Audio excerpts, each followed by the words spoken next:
That Friday evening brought a surprising weight with it. Unlike most Fridays, when I felt drained from a hectic week, I had been longing for something simpler. A quiet night with her, a meal, a few laughs, a moment to reconnect. But as I stepped inside our home, everything felt off. The usual sounds of her presence were replaced by silence. On the dining table, a note lay casually placed. Out with friends tonight. Don't wait up. A chill ran through me. This wasn't the first time she'd disappeared without notice, and the repetition was becoming concerning. She had started pulling away, her responses getting shorter, her attention consumed by her phone. Every attempt I made to spend time together was met with excuses. I called her.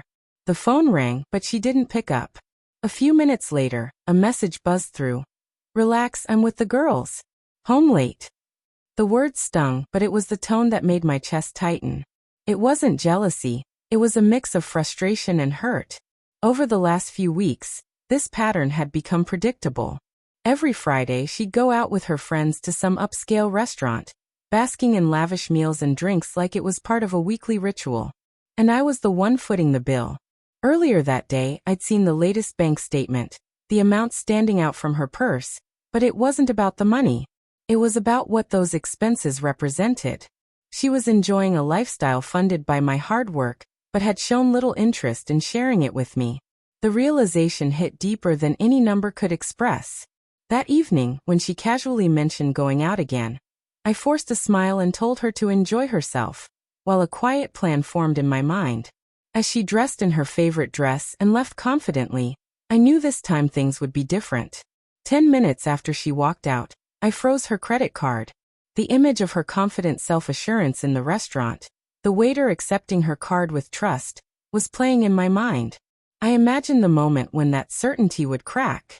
She arrived at the rooftop lounge, its ambience alive with laughter, clinking glasses, and people draped in expensive fragrances. Her friends greeted her, surrounded by a crowd that admired her charisma. She fit right in, her smile perfectly rehearsed for the audience. When the waiter came by, she handed over the card like she always did, expecting no issues. But this time something was different. The transaction didn't go through. The waiter tried again, his demeanor polite but now tinged with awkwardness. I'm sorry, it's not going through, he said. Her smile faltered. She swiped it again, hoping for some error, but the same result. Her friends, who had been chatting and laughing moments ago, now fell into an uneasy silence. One friend raised an eyebrow and asked, Is something wrong?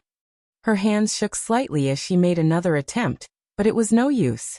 The situation was no longer just about a rejected card. It was the public embarrassment, the disintegration of her perfect image. She excused herself, heading to the restroom. As she did, her phone buzzed with missed calls and messages from me, each notification sharpening her anxiety. The reality hit. I had cut off the financial lifeline she had depended on. She returned to the table with a forced smile, but it didn't fool anyone. The atmosphere had shifted. No one said a word, but the glances exchanged were enough. When she posted her usual picture online, it felt shallow, like an attempt to convince herself everything was fine, but it was clear that something had broken. Mutual friends passed the word, and I didn't need to be there to know how it felt. The next morning, the house was thick with an uncomfortable silence. She moved around the house, deliberately avoiding my gaze. When I asked about the card, she gave a strained smile and muttered, Probably a bank error. But we both knew what had really happened. Over the next few days, things shifted. Her outings became less frequent, and the once lively spark in her conversations dimmed. It was as if the weight of what had happened had set in, and it couldn't be undone. Finally, she spoke openly, admitting how much she had relied on the lifestyle I provided and how the events of that night had shaken her. It wasn't about the money, she said. It was about respect and understanding. I shared my thoughts with her. That trust isn't built on grand gestures or expensive nights out.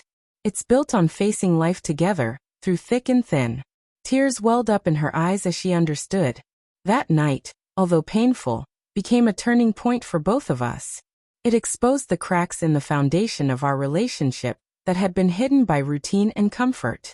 We realized that we needed to rebuild from the ground up, focusing on communication, shared responsibilities, and a deeper connection.